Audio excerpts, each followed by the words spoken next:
Hi, I felt pulled to jump on and explain one of my later tweets. It's not really getting much views, which I mean isn't surprising. I don't have a crazy following and I don't get a crazy amount of engagement on my posts, but it's a message that I feel I really love that more people hear and maybe give me some thoughts on.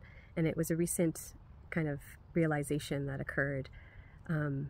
One, being on Thursday, I had discussed the fact with a few people, and I've realized this, but then when I was sharing it, I realized that it was kind of a aha realization for them as well, where it's, we have these parents with real concerns, whether someone agrees with them or not is nor here or there.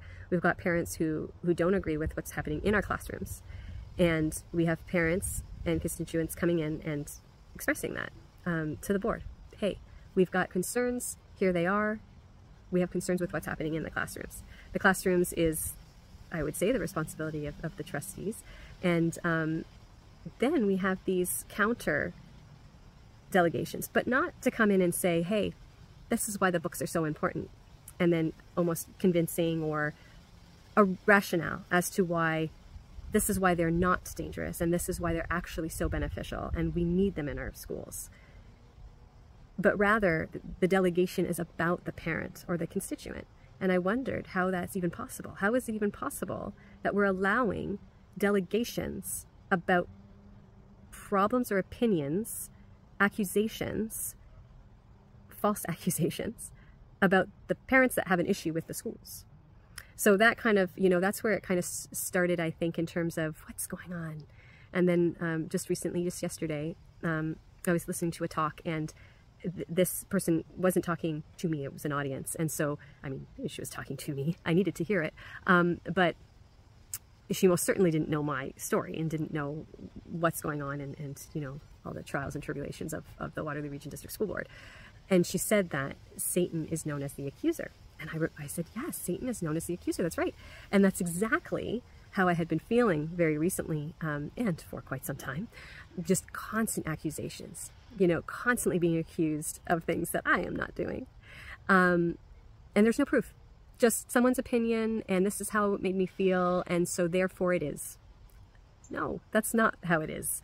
And then it has that telephone effect, and it can ripple, and it can get even bigger or meaner or bolder as it continues to proceed through the telephone line.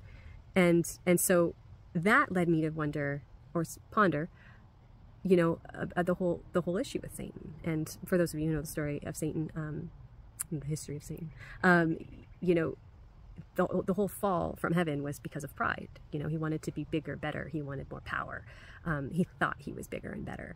And so when you think of that, and now I'm hearing the word pride, and that's another thing that's happening with this whole societal shift, right? It's the meaning of words are being changed, are being contorted and lost. Some of the meaning is being lost. And so I think that, for someone of faith, and I don't know scripture as well as I'd like to, but for someone who knows it well, they might be picking up on that right away, and it's in their conscious mind of why this is, not okay. And then I think there's some of us who do practice faith, but maybe don't know it as well, and just, we know that it's not okay, but it's hard to explain it. And then you've got people who don't really practice faith at all, but morally and consciously, they know that, or conscientiously, I should say, they know that it is not okay, but they absolutely have no reason why. So if someone's it's a falsifiable argument, it's, you're just unable to express why. And it's like, it just is. It's just not right. And I don't know why. And I think that has a really critical part of this is the meaning of words and how they're being just eroded, really. I mean, so we're told that kids are supposed to be, like, it's Pride Month. June is Pride Month. Yet for those of us who know faith, we know that pride isn't something to be all that proud about. Yes, you can be proud of your accomplishments, you can be proud of doing good and adding value, and you can be proud of your kids, and that's all good. Like, it can be a beneficial and helpful thing, and to increase your self-esteem, and then be able to then go off and do even more good things because you're building your self-esteem and doing great things with it. But then it becomes obsessive or excessive, which is what our argument is, right? Like, that everyone can be everyone should be proud of who they are and feel welcomed. But why are we elevating certain people? Why would we do that? And yeah, I mean, well, why wouldn't we, right? That's just such a good thing to do that. And this is why. So, you know, it led me to thinking about this, you know, the issue with Satan and the fall from heaven, and how it was based on pride, and that it's not something for us to be celebrating. You don't celebrate pride. You can be proud, but you don't celebrate being proud. That is excessive pride, like at its finest.